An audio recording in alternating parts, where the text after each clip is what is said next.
Bismillahirrahmanirrahim. Assalamualaikum warahmatullahi wabarakatuh. Yang kami hormati kepada Bapak Ferli Warahmatullahi Ardi, wabarakatuh. Eskom MTI MOS, selaku pengapu dosen pengapu dari Sistem Enterprise.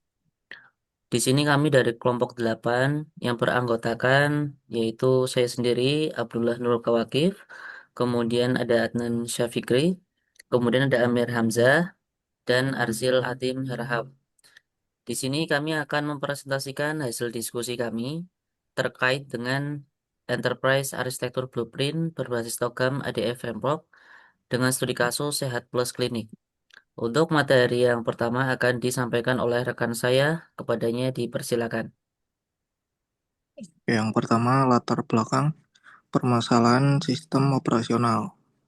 Sehat Plus Klinik adalah organisasi jasa kesehatan swasta dengan 5 cabang klinik yang melayani pendaftaran pasien, rawat jalan, konsultasi dokter, medical check up, apotik atau farmasi, laboratorium klinik, pembayaran, dan pelaporan manajemen. Seiring pertumbuhan dan ekspansi cabang, muncul permasalahan serius yang menghambat kualitas pelayanan dan efisiensi operasional. Permasalahan sistem dan operasional. Yang pertama, data pasien tersebar di masing-masing cabang. Tidak terintegrasi, dokter di satu cabang tidak dapat mengakses riwayat medis dari cabang lain. Yang kedua, rekam medis masih berbasis kertas dan lokal per cabang. Risiko kehilangan data, kerusakan dokumen, dan keterlambatan akses informasi medis. Yang ketiga, pendaftaran pasien masih manual. Antrian tidak teratur dan waktu tunggu pasien lebih lama. Yang keempat, pelaporan manajemen manual membutuhkan 3-5 hari kerja.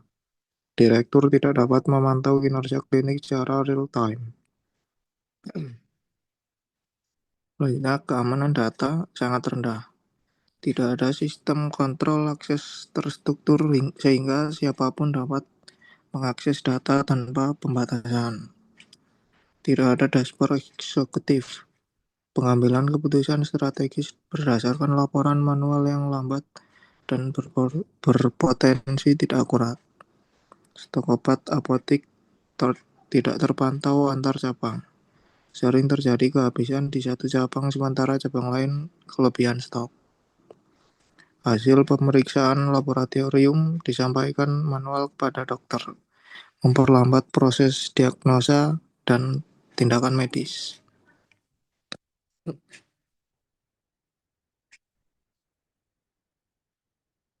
Selanjutnya, masalah jaringan dan infrastruktur. Standalone per cabang. Setiap cabang beroperasi mandiri dengan router ISP bawaan masing-masing. Tidak ada koneksi jaringan antar cabang sama sekali. Pertukaran data manual. Data dikirim via WhatsApp, Google Drive, atau file Excel, tidak real time. Rentan duplikasi dan berpotensi bocor ke pihak tidak berwenang. Selanjutnya, tanpa segmentasi VLAN. Seluruh perangkat PC dokter, staf WiFi pasien, CCTV dalam satu jaringan. Pasien yang terhubung ke WiFi klinik berpotensi mengakses data medis rahasia. Tanpa QoS atau pembagian bandwidth, satu router ISP untuk semua kebutuhan perebutan bandwidth antara operasional klinik, WiFi pasien, dan streaming CCTV mengganggu kinerja staf. Firewall tidak memadai. Router ISP bawaan tanpa firewall yang memadai jaringan klinik rentan terhadap serangan siber dari luar maupun akses tidak sah dari dalam. Tidak ada VPN antar cabang. Tidak ada jalur komunikasi aman dan terenkripsi. Data sensitif pasien berpotensi terekspos jika dikirim melalui internet biasa.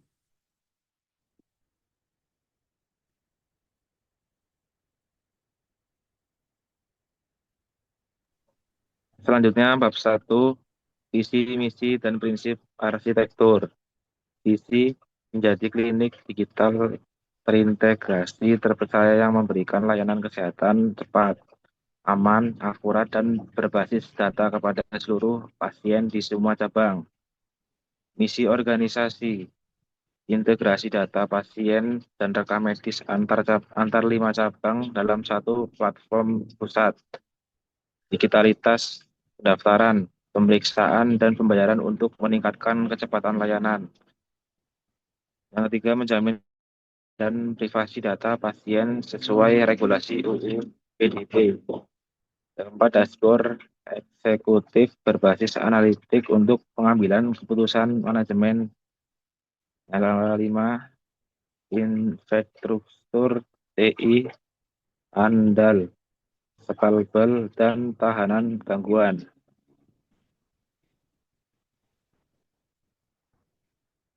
Prinsip arsitektur. Pertama, integrasi data. Single code of truth, tidak ada silo data antar cabang. Yang kedua, keamanan prioritas. MFA, RBC, RBAC, enkripsi, end-to-end wajib di semua layar. Yang ketiga, skalabilitas cloud native dan modular mendukung penambahan cabang baru. Keempat, ketersediaan tinggi. High availability 99,9% dengan redundansi dan backup otomatis. Yang kelima, standar terbuka. Interoperabilitas dengan sistem eksternal, BPJS, lab, dan lain-lain. Yang keenam, berbasis data. Dashboard eksekutif terupdate secara berkala dan akurat. Yang ketujuh, pengalaman pengguna. UI UX intuitif, pelatihan minimal, adopsi cepat.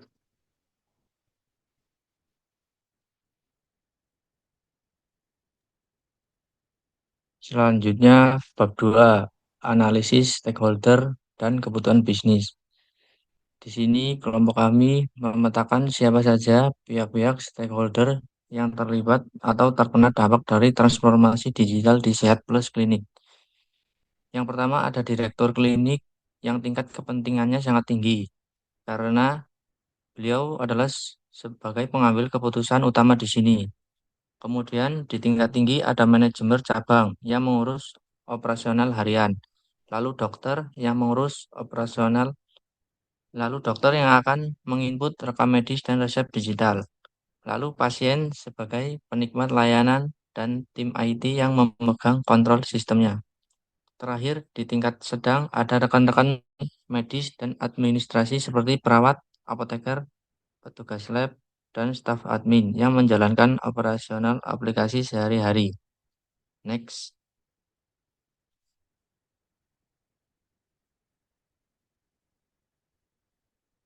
Lalu analisis kesenjangan 2B. Yang pertama ada dari sisi pelayanan, kami mendigitalisasi pendaftaran dan menyatukan rekam medis pasien di semua cabang. Kedua, dari sisi manajemen, pembayaran dibuat otomatis mendukung BPJS dan laporan klinik menjadi real-time via dashboard. Dan ketiga, dari sisi infrastruktur, kita memperketat keamanan data pasien menggunakan enkripsi dan menghubungkan jaringan antar cabang dengan teknologi VPN terpusat. Next.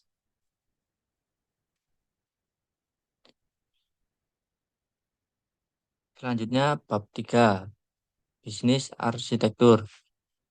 Di sini ada alur proses inti pelayanan pasien mulai dari pendaftaran oleh admin, pengecekan awal oleh perawat, diagnosa oleh dokter, pengambilan obat di farmasi, pengecekan laboratorium jika diperlukan, sampai pembayaran di kasir.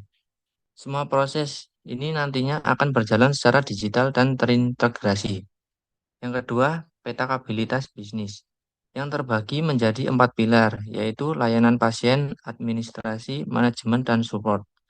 Tujuannya agar pembagian tugas sistem baru ini menjadi lebih terstruktur. Next,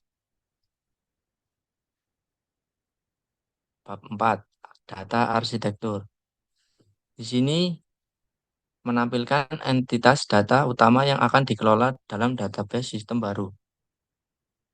Seluruh data operasional klinik kami dipetakan ke dalam entitas-entitas penting ini, mulai dari data dasar seperti pasien, dokter, dan cabang data transaksi klinis seperti appointment, rekam medis, resep obat, hingga permintaan dan hasil lab, sampai data administrasi seperti pembayaran.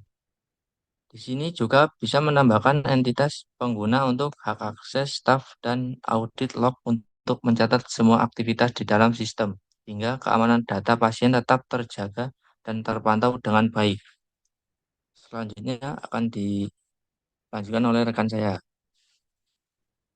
Oke, seperti yang sudah dijelaskan oleh rekan saya, yaitu untuk data arsitektur di sini untuk entitas utama yang ada dalam pada sistem ini, yaitu ada pasien, dokter, appointment, rekam medis, resep obat, permintaan lab, hasil lab, pembayaran pengguna, audit log, dan cabang. Kemudian dari setiap entitas ini kita gambarkan ke dalam use case diagram. Jadi setiap entitas ini memiliki hubungannya masing-masing. Ya, seperti yang telah eh, ditampilkan di sini, setiap relasi dia memiliki hubungan ataupun kardinalitas. Sebagai contoh adalah cabang dan dokter, dia memiliki terhubungan one to many. Ya, kardinalitasnya adalah one to many. Artinya satu cabang memiliki banyak dokter, kemudian ada pasien dan appointment atau janji temu.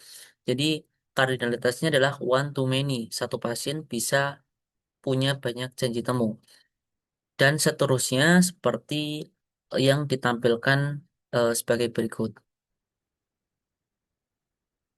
Kemudian bab 5 aplikasi yang digunakan di dalam sistem ini ataupun aplikasi arsitektur.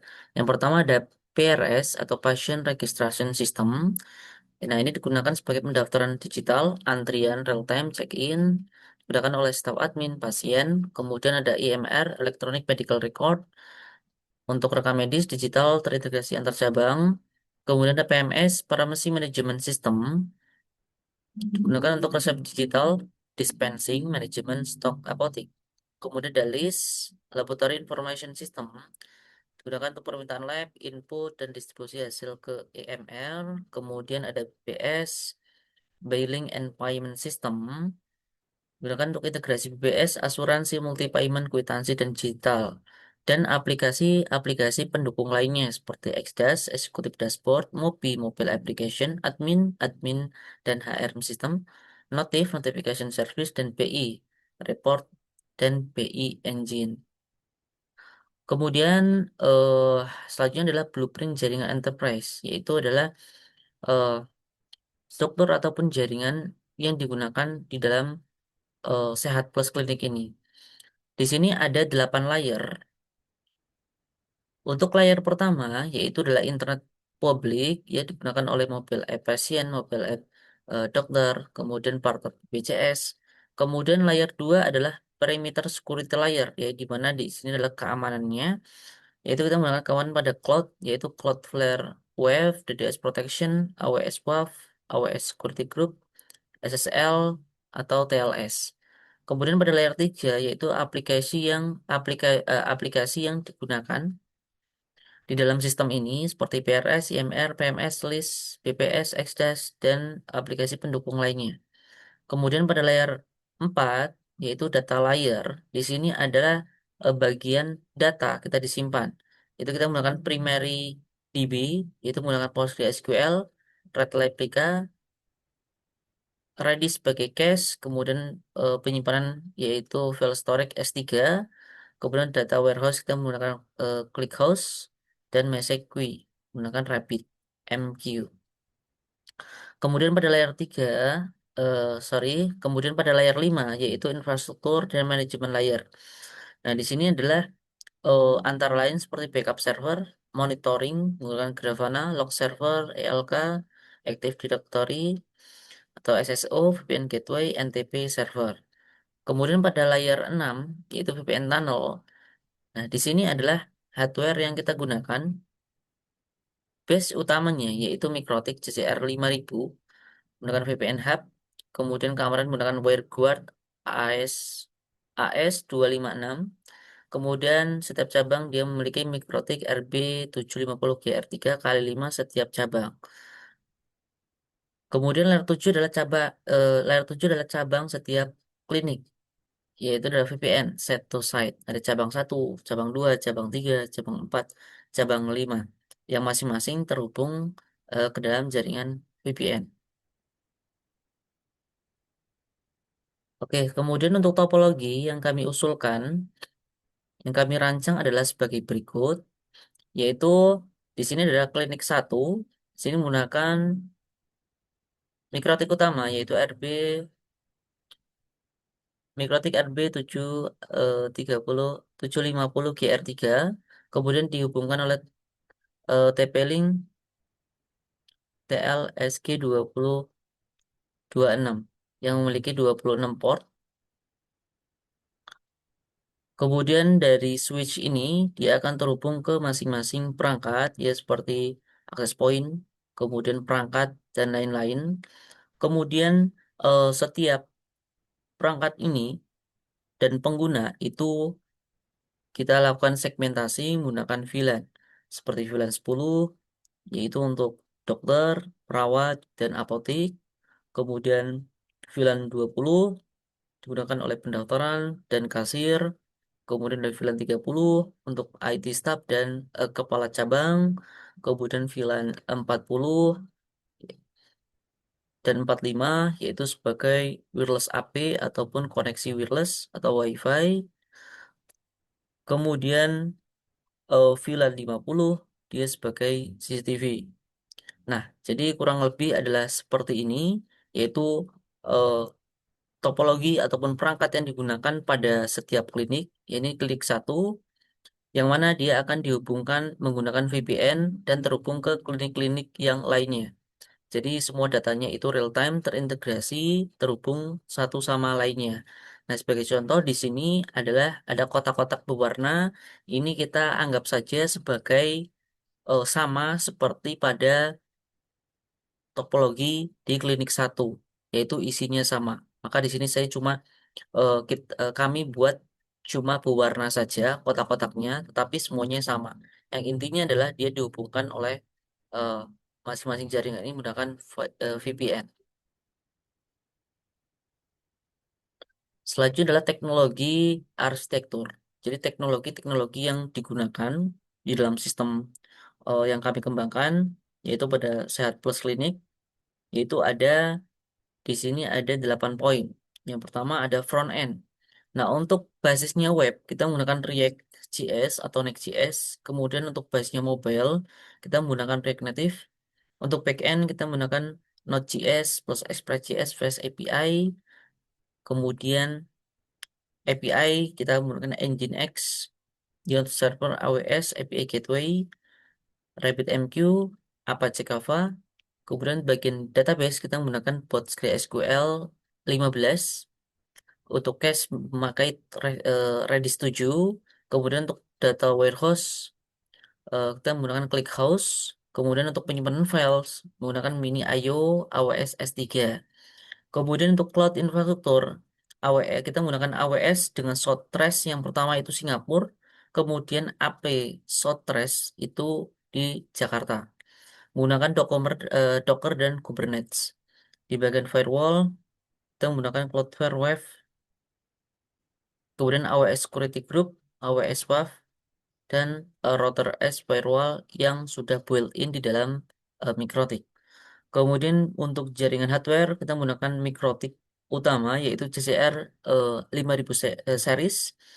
Kemudian Mikrotik RB750 GR3 Hex. Kemudian TP-Link TL SG2428P untuk switchnya. Kemudian untuk Wi-Fi-nya menggunakan TP-Link EAP670 Omada. Kemudian untuk VLAN segmentasi ini sudah tersegmentasi, jadi semuanya sudah terprivate menggunakan VLAN 10 untuk medis, VLAN 20 admin, VLAN 30 manajemen, VLAN 40 atau 45 itu untuk WiFi, untuk patient staff, dan VLAN 30 untuk CCTV. Kemudian VLAN 99 untuk IT Management.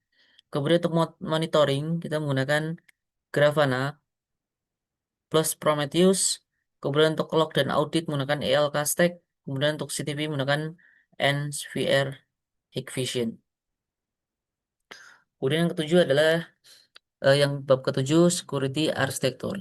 Nah, di sini kita menggunakan standarnya adalah frameworknya adalah dua, yaitu Defense in Depth dan Zero Trust, sesuai dengan standar ISO 27001, Undang-Undang PDP dan HIPAA.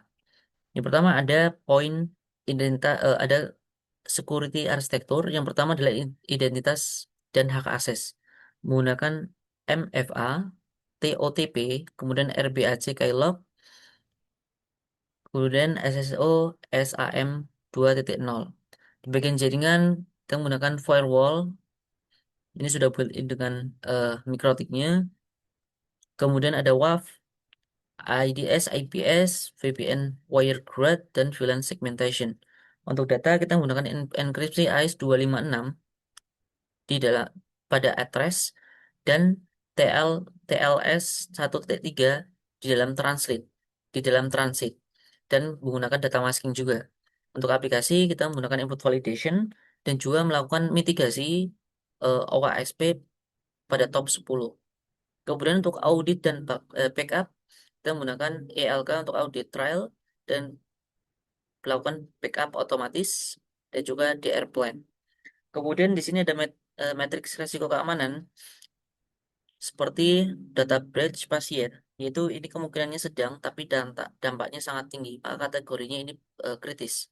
Kemudian ada ransomware, ini kemungkinannya rendah tapi dampaknya sangat tinggi, ini kategorinya tinggi. Dan serangan-serangan yang lainnya ya sesuai dengan yang ditampilkan di slide ini. Kemudian selanjutnya adalah bab 8, yaitu matriks relasi antar arsitektur. Yang pertama adalah matriks aplikasi versus entitas data. Jadi aplikasi apa aja yang terlibat dan aplikasi dan entitas data apa aja yang terlibat di dalam sistem ini. Yang pertama ada entitas pasien, dokter, appointment, rekam medis, dan seterusnya. Kemudian ada aplikasi yang digunakan seperti PRS, EMR, dan PMS. Sebagai contoh adalah pasien itu menggunakan aplikasi, entitas pasien menggunakan aplikasi PRS. Dia bisa CRO, bisa create, read, dan update beserta aplikasi pendukungnya itu EMR, PMS, list, dan seterusnya. Dia bisa read dan selanjutnya sampai ke bawah. Nah, kemudian untuk versi lengkapnya kita akan tampilkan di sini yaitu matriks keterhubungan antara aplikasi.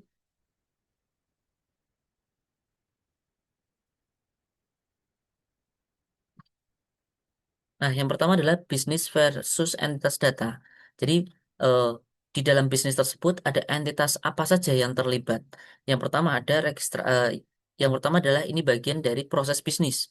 Itu dari registrasi pasien, triage pemeriksaan, diagnosa, dan konsultasi, resep dan farmasi, dan seterusnya. Kemudian di atas ini adalah entitas-entitasnya. Nah, sebagai contoh adalah registrasi pasien. Nah, maka di sini entitas data yang terlibat adalah pasien. Dia bisa CRU, itu create, read, dan update.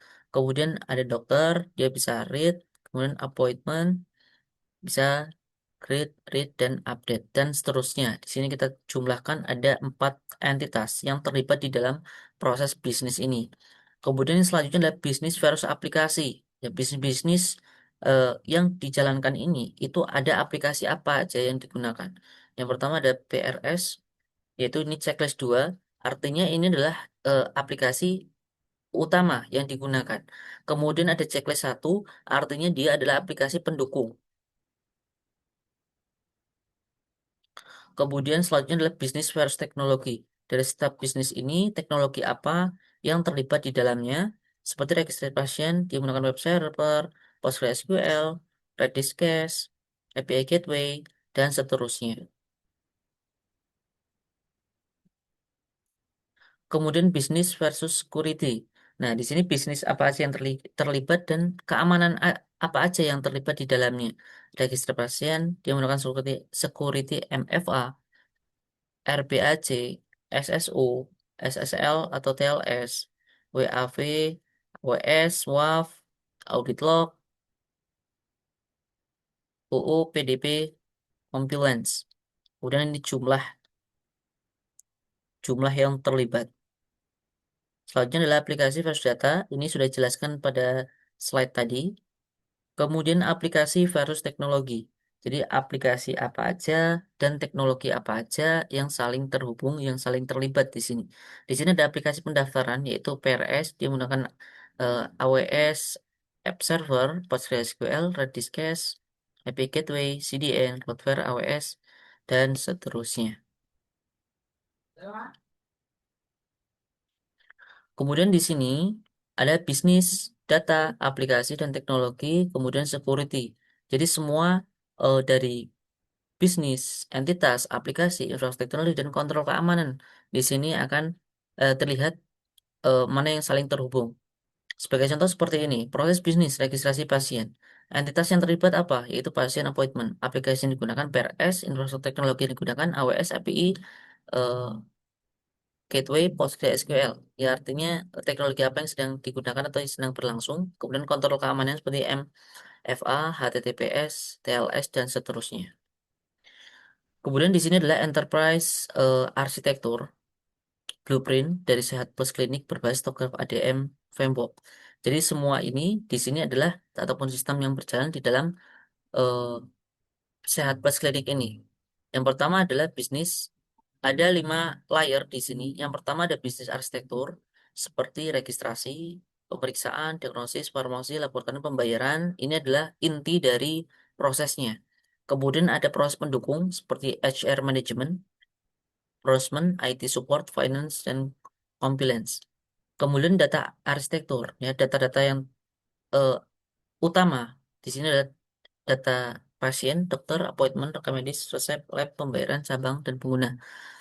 Kemudian untuk data ini kita semua data tersebut itu kita menggunakan single of truth, kemudian master data semuanya terpusat. Kemudian layer 3 adalah application architecture. Jadi aplikasi yang terlibat di sini itu apa aja? Itu ada PRS, Patient Registration System, IMR, Electronic Medical Record, PMS, Patient Registration System, kemudian aplikasi-aplikasi pendukung lainnya yang dihubungkan menggunakan API Gateway pada layar microservice arsitektur dan menggunakan data warehouse message queue, RabbitMQ, Kafka. Kemudian teknologi arsitektur ya seperti yang telah dijelaskan sebelumnya yaitu menggunakan AWS pada Singapura pada app Souththread 1. Kemudian eh, di Jakarta pada app Souththread 3. Untuk stack teknologi menggunakan React, Node.js, PostgreSQL, Redis, Docker, Kubernetes. Ya, kemudian konektivitas kita menggunakan VPN yaitu set to site dari cabang kliniknya. Kemudian security arsitektur ya. Jadi menggunakan FAA, Multi Factor Authentication, RBAC, Role Based Access Control, SSO, Single Out, enkripsi AES 256, dan seterusnya. Kemudian bab 10, roadmap implementasi dalam 12 bulan. Yang pertama, fondasi jaringan dan keamanan pada fase pertama, yaitu bulan 1 sampai 3, yaitu sebesar 540 juta. Ini untuk cloud VPN infrastruktur, security baseline, SSO, plus MFA, plus RBAC, dan PRS. Kemudian pada fase kedua, yaitu layanan klinis inti, yaitu pada bulan 4 sampai 6, itu 650 juta untuk IMR, medis, data migration, PMS, apotik, list, dan laboratorium. Pada fase 3, pembayaran dan analitik yaitu bulan 7 sampai 9 yaitu 640 juta untuk implementasi BPS, billing, BPJS, executive dashboard, mobile app, passion, dan BI engine. Pada fase 4 yaitu optimasi dan go live yaitu bulan 10 sampai 12 yaitu 280 juta untuk security audit, notification service, disaster recovery, UAT, dan go live. Maka total dari semua keseluruhan itu adalah 2.426.500.000. Ini sudah termasuk dengan 15% kontingensi. Kemudian KPI keberhasilan implementasi. Nah, di sini ada eh, 10 poin target pengukuran setelah go live. Yang diharapkan itu setelah go live itu yang pertama adalah pendaftaran. Yang sebelumnya itu base-nya adalah 15 sampai 20 menit. Harapannya adalah di bawah 3 menit. Kemudian akurasi rekam medis 60% manual, maka akan naik menjadi 99,5%. Kemudian hasil lab yang base-nya 2 sampai 4 jam, ini akan di bawah 30 menit.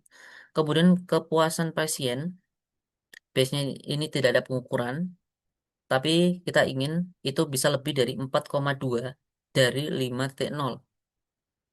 Kemudian error BPJS, base-nya itu 15%, maka di sini dia akan di bawah 1%. Kemudian uptime system, ini akan di atas dari 99,9%. Ya akan selalu on, selalu uptime sistemnya. Kemudian pelaporan manajemen, base-nya itu membutuhkan 3 sampai 5 hari, maka ini akan real time. Kemudian insiden keamanan tidak terukur, maka harapannya adalah 0 breach ataupun kasus per tahun. Kemudian koneksi VPN ini tidak ada. Sekarang sudah 99,9%, itu di bawah 50 eh, menit per second. Kemudian isolasi VPN yang tadi tidak ada segmentasi, tidak ada isolasi, maka sekarang sudah ada 7 VLAN yang aktif. Kemudian penutup. Berdasarkan latar belakang dan juga sistem yang kita kembangkan, maka harapan kami ini adalah dari penutup ini ada 5 poin yang akan disampaikan. Yang pertama adalah integrasi data dan proses layanan di 5 cabang dalam satu platform terpusat. Yang tadinya tidak terhubung, sekarang sudah terhubung dalam satu platform. Kemudian meningkatkan kualitas kecepatan dan akurasi layanan kesehatan pada pasien. Yang tadinya manual, lambat, sekarang sudah bisa cepat dan sudah bagus. Kemudian keamanan dan privasi data sesuai dengan regulasi Undang-Undang PDP Indonesia. Kemudian yang keempat, informasi real time berbasis data untuk pengambilan keputusan strategis. Karena semuanya sudah tersistemisasi, sudah otomatis, maka pengambilan keputusan sudah real time dan mudah. Kemudian fondasi teknologi scalable untuk ekspansi cabang di masa depan. Bukan hanya bisa digunakan, tapi nanti di masa depan itu akan mudah untuk di scalable. Semisal di masa depan akan ada penambahan cabang, maka untuk penambahannya, untuk perluasannya, untuk ekspansinya akan mudah. Oke, itulah hasil pemaparan dari kelompok kami terkait dengan Enterprise Architecture Blueprint Sehat Plus Klinik berbasis TOGAF ADM Framework. Mungkin hanya itu yang dapat kami sampaikan. Kurang lebihnya saya mohon maaf. Saya akhiri. Wassalamualaikum warahmatullahi wabarakatuh.